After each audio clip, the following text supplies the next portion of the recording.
One Chinese destroyer closes to 150 yards from U.S. warship worth $1.7 billion. Collision imminent. What happens in the next 94 seconds changes the entire balance of power in the South China Sea.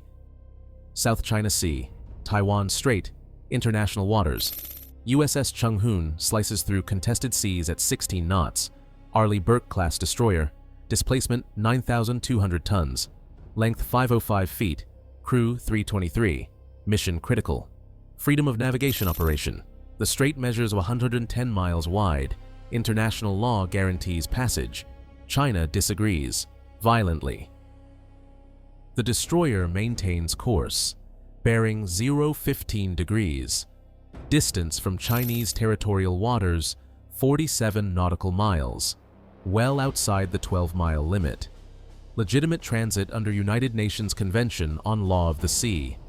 Radar tracks multiple contacts, Chinese fishing vessels, Coast Guard cutters, naval auxiliaries, standard harassment, expected interference, nothing the crew hasn't handled before. Weather conditions perfect, sea state 2, wind 12 knots from northeast, visibility 15 miles, surface temperature 79 degrees. The Chung-Hoon's SPY-1D radar paints everything within 200 miles. Air search, surface search, fire control, complete situational awareness. Nothing approaches undetected. Nothing threatens without warning. At exactly 8:47 a.m., new contact emerges from Chinese territorial waters. Type 052D destroyer. Luoyang 3 class. People's Liberation Army Navy. Pennant number 161. Displacement 7,500 tons. Length 512 feet. Modern warship. Commissioned 2014. Armed with YJ-18 anti-ship missiles, HQ-9 surface-to-air missiles, and Type 130 130-meter main gun. Crew 280. Combat capable. Mission aggressive. What's your weapon of choice in a naval standoff? Type A for evasive maneuvering. Type B for holding course and asserting rights. The Chinese destroyer accelerates to 28 knots. Intercept course, dead on, not parallel track, not shadowing. Direct intercept. The tactical action officer aboard Chung-Hoon watches radar. Range 12 miles, closure rate 44 knots combined. Time to closest point of approach 16 minutes. He alerts the captain. Battle stations unnecessary, yet. But crew readiness increases. Eyes sharpen, hands ready. Chinese Naval Command planned this intercept 3 days prior. Intelligence tracked Chung-Hoon's departure from Yokosuka. Calculated probable route. Positioned destroyer perfectly. Orders clear. Intimidate. Harass. Force Americans to deviate. Demonstrate Chinese control over what they claim as territorial waters. Show the world that transit isn't free. Make international law bend to Chinese will. The Type 052D's captain believes he holds advantage. Home waters, political backing, clear orders. Americans won't escalate. They never do. Freedom of navigation means nothing if ships turn away. One destroyer can force another to blink. Pride, nationalism, confidence in command support. He increases speed to 32 knots, maximum sustainable velocity. Wake boils white behind his stern. But what they didn't know was that USS Chung-Hoon's captain drilled his crew weekly on close-quarters encounters, harassment scenarios, aggressive intercepts, unsafe maneuvers. Every response calibrated, every action measured, professional excellence under pressure. This crew trained for exactly this moment. Range drops to 8 miles. The Chinese destroyer maintains intercept bearing. No deviation, no hesitation. Chung-Hoon broadcasts on international maritime channels, English and Mandarin. Identifies vessel, states peaceful intentions. Requests Chinese ship maintain safe distance per collision regulations. Professional, polite, firm.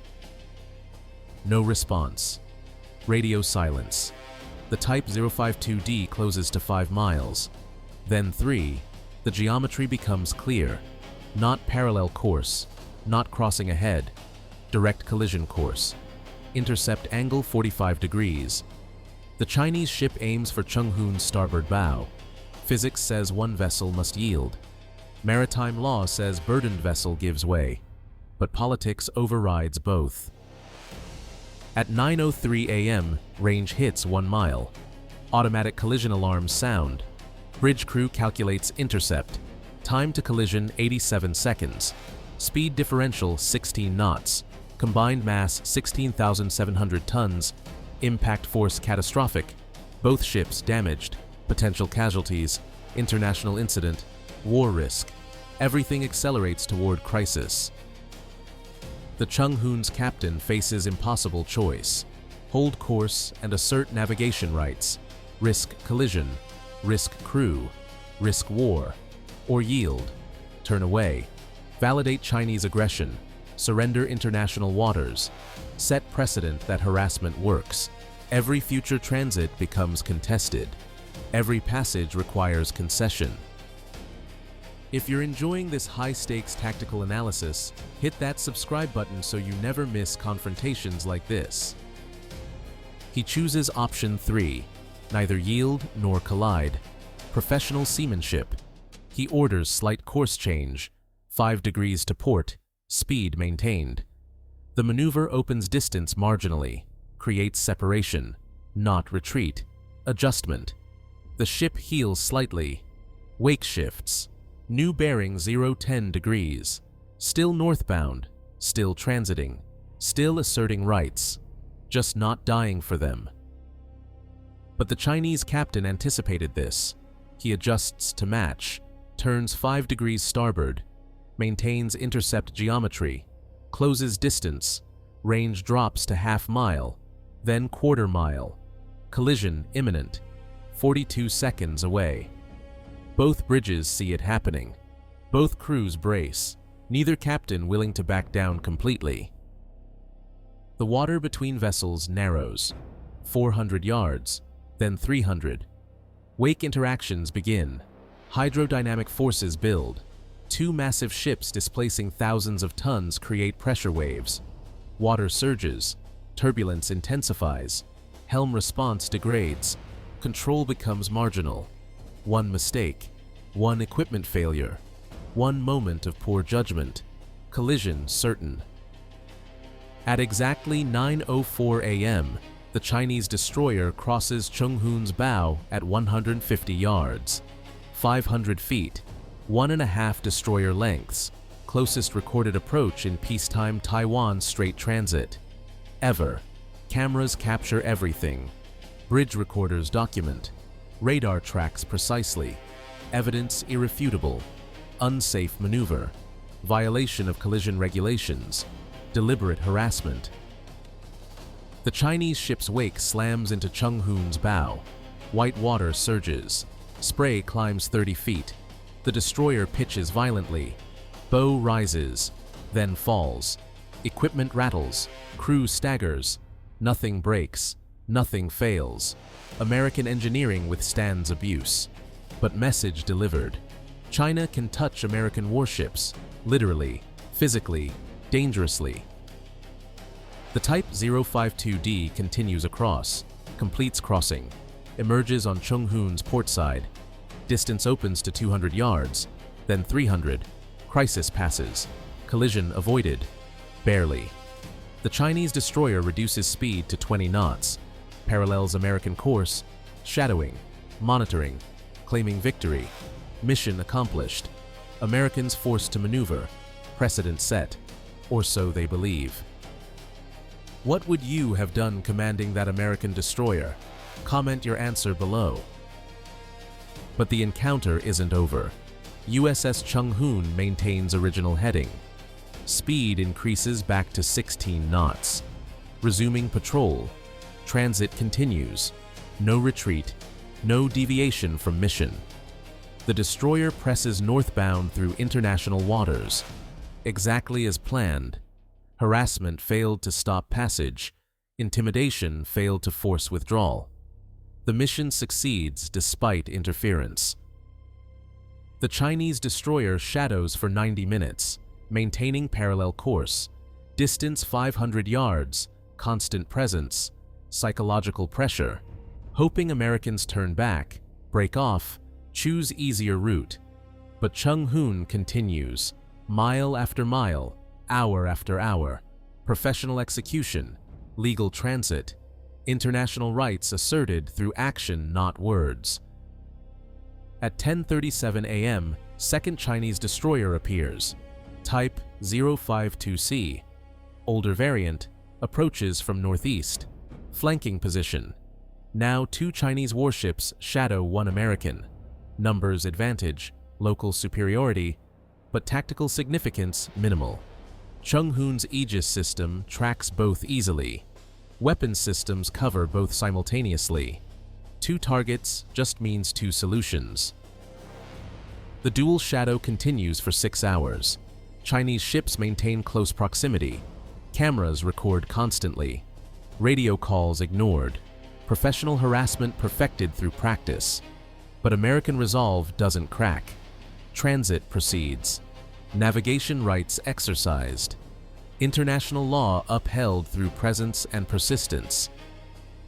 Support our detailed military analysis by dropping a like if you're finding this valuable.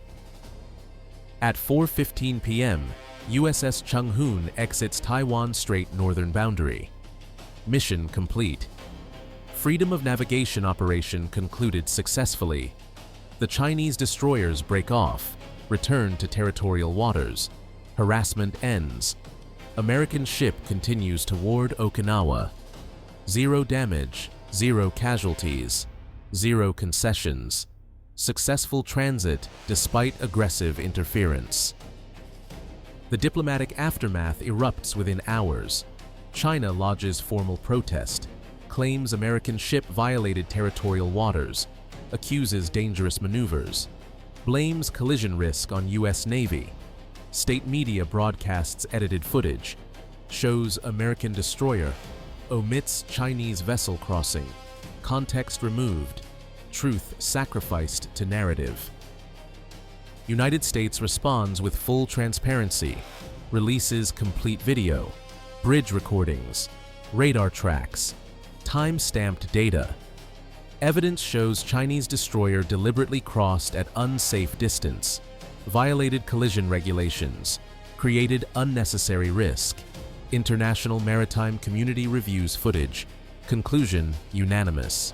Chinese ship at fault. Harassment documented. Dangerous seamanship proven. The incident reveals broader pattern. Similar encounters increasing.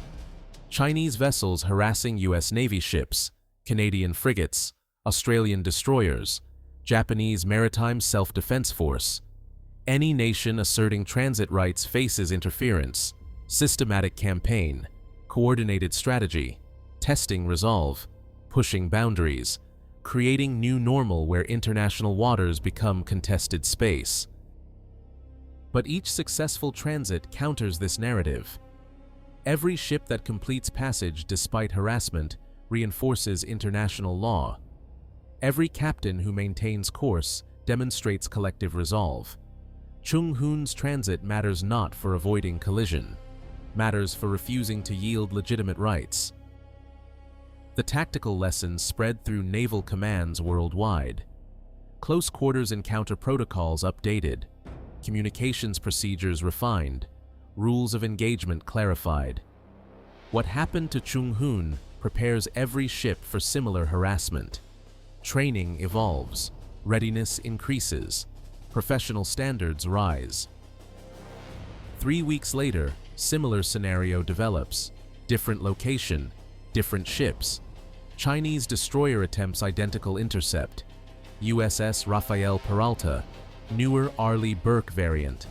Same harassment, same unsafe approach, different outcome. Peralta's captain trained on Chung-Hoon's experience. Response perfected. Maneuvering precise. Chinese ship forced to yield first. Precedent reversed. Harassment defeats itself. This kind of detailed operational research takes significant effort. Subscribe to help us keep producing this content. The broader strategic implications reshape Pacific maritime dynamics. Increased U.S. Navy presence, more frequent transits, enhanced coalition operations. British destroyers join patrols. French frigates participate. Canadian ships contribute. Multilateral assertion of navigation rights. Chinese harassment faces coordinated international response. Intelligence collection benefits enormously. Every encounter produces data. Chinese ship handling studied. Command decision patterns analyzed. Equipment capabilities assessed. Tactical doctrine revealed. What China intends as intimidation becomes intelligence windfall. American understanding of plan operations improves with each harassment incident. Technology development accelerates. Collision avoidance systems upgraded. Automated response protocols enhanced. Bridge decision support improved. Every close encounter drives innovation. Engineers study recordings, identify gaps, develop solutions. Next-generation destroyers benefit from hard-won operational experience. Training standards evolve. Naval Academy curriculum updated. Officer development schools incorporate case studies. Bridge simulation centers recreate encounters. Every prospective commanding officer drills responses. Muscle memory built. Professional reactions ingrained. When crisis comes, training takes over. Decisions happen in seconds. Correct ones save ships. The 150-yard closest approach becomes benchmark. Anything closer triggers enhanced response protocols. Additional maneuvers authorized. Warning signals broadcast. International community alerted. China's aggression becomes documented pattern. Evidence accumulates. Diplomatic pressure builds. Harassment costs increase while benefits diminish. Regional allies take notice. Japan increases patrol frequency. Philippines enhances maritime surveillance. Vietnam strengthens coastal defense. Singapore expands naval cooperation. Chinese aggression intended to intimidate instead galvanizes opposition. Coalition strengthens. Collective resolve hardens. Strategic miscalculation compounds. Was this Chinese harassment a tactical victory or strategic blunder? Leave your thoughts in the comments. 6 months after the encounter, maritime traffic through Taiwan Strait increases 23%. More commercial vessels, more military transits, more nations asserting rights. Chinese harassment failed to restrict access, failed to establish control, failed to create new normal. Success measured not in confrontations avoided, but in rights exercised. Chung-Hoon's transit matters because it refused to matter. Just another day, just another passage, just international law working exactly as designed. The 150 yards that separated collision from navigation represents choice. Chinese choice to harass, American choice to persist, international choice about rules versus force. Distance measured in feet decides principles measured in centuries of maritime law. One destroyer captain's decision to hold course despite intimidation upholds framework enabling global trade. Freedom of navigation isn't abstract concept. It's professional sailors making hard calls in tight situations where inches matter and precedents shape futures. Modern naval warfare isn't always kinetic. Sometimes it's psychological. Testing wills, measuring resolve, finding limits. China probes. America responds. Each encounter writes small chapter in larger story about who controls international waters. Not through combat, through persistence, not through victory, through presence, not through dominance, through rights exercised consistently despite harassment designed to prevent exactly that. The crew aboard USS Chung-Hoon didn't fire weapons, didn't launch missiles. didn't achieve traditional victory. They simply refused to quit. Maintained course despite intimidation. Completed mission despite interference. That's the victory. That's the message. That's why one destroyer's 8-hour transit through contested waters matters more than dramatic battles filmed for propaganda. Your engagement drives our content decisions. Which naval confrontations interest you most? How should democracies respond to gray zone aggression? What tactical details surprised you about this encounter? Share your analysis below. Join the discussion. Build community around professional military analysis, where facts matter more than narratives. This is Navy Force USA, where we examine real operations with tactical precision and strategic context, where every ship, every decision, every maneuver tells larger story about power, law, and resolve. Smash that subscribe button, enable notifications, share with anyone interested in how modern maritime strategy actually works. Next analysis drops soon. The confrontations continue. The details matter. You'll want to be here for it.